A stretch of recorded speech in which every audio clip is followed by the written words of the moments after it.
નમસ્તે મિત્રો, તમે સૌ જાણો છો તેમ આપણે NPCB national programme for control of બ્લાઇન્ડનેસના અંતર્ગત હાલ 40થી ઉપરની તમામ વયના વ્યક્તિઓનું સ્ક્રીનિંગ આશા CHO મારફતે કરી અને જરૂર જણાય તો ઓપ્થેલ્મિક આસિસ્ટન્ટ પાસે તપાસ કરાઈ હાયર ફેસિલિટીઓ પર રિફર કરવા માટેનું મોડ્યુલ ટેકો પ્લસમાં બનાવેલ છે, જેની તાલીમ આશા લેવલ સુધી આપવાની થાય છે.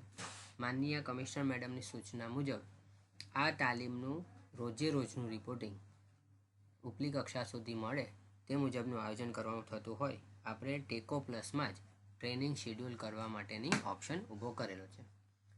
આ ટ્રેનિંગને પ્રોડક્શન પર મૂવ કરવા માટે કોઈ નિસ્બત નથી. આ વસ્તુ ખાસ ક્લિયરલી સમજી લેજો. આ ટ્રેનિંગ ફક્ત ને ફક્ત કેટલા લોકોની તાલીમ થઈ એ જાણવાના આશયથી જ શેડ્યુલ કરવાની છે, પણ શેડ્યુલ બધાએ ફરજિયાત કરવાની રહેશે. કારણ કે જો તમે શેડ્યુલ નહીં કરો તો તમારા જિલ્લામાં આશા CHO અથવા તો જે ઓપ્થેલ્મિક આસિસ્ટન્ટ છે એ બાકી રહી ગયા છે એવું રાજ્ય કક્ષાએ જણાશે. એટલે આ ટ્રેનિંગ શેડ્યુલ કરવી અને કમ્પ્લીટ કરવી ખૂબ જ જરૂરી છે. આના માટે આપણે શેડ્યુલ ઉપર ક્લિક કરીશું. ત્યારબાદ તમે આખા તાલુકાની PSCની જેની પણ તાલીમ શેડ્યુલ કરવા માંગતા હોય એ તમે કરી શકો છો. એક સાથે તમે એક કરતાં વધારે PSC હોય તો એનું પણ લોકેશન અહીંયા નાખી શકો છો. ત્યારબાદ આપણે આશાની અથવા તો CHOની અથવા તો ઓપ્થેલ્મિક આસિસ્ટન્ટની કોઈની પણ તાલીમ શેડ્યુલ કરી શકીએ છીએ. ઓફલાઈનમાં જશો એટલે તમને અહીંયા હું આશાની ટ્રેનિંગ શેડ્યુલ કરતાં તમને શીખવાડીશ એ પ્રમાણે જ CHO અને એની કરવાની છે. અહીંયા NPCB આશા મોડ્યુલ 1 ડે આ ટ્રેનિંગ લખેલી છે. CHO માટેનું નામ છે NPCB CHO મોડ્યુલ 1 ડે અને ઓપ્થેલ્મિક આસિસ્ટન્ટ માટેના કોર્સનું નામ છે NPCB OA એટલે કે ઓપ્થેલ્મિક આસિસ્ટન્ટ મોડ્યુલ 1 ડે.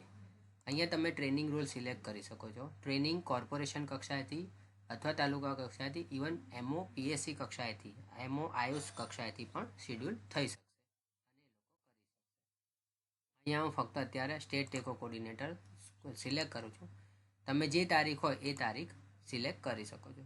કદાચ આ મોડ્યુલ આવે એ પહેલાં કોઈ જિલ્લામાં તાલીમ થઈ ગઈ હોય, શક્યતા ઓછી છે, પરંતુ હોય તો અમને રાજ્ય કક્ષાએ જાણ કરવાની થશે.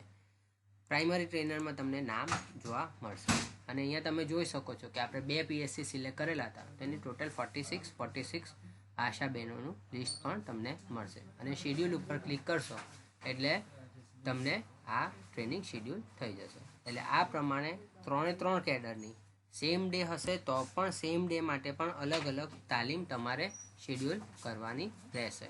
એટલે આ મુજબ આપણે તાલીમ શેડ્યુલ કરીશું. Thank you.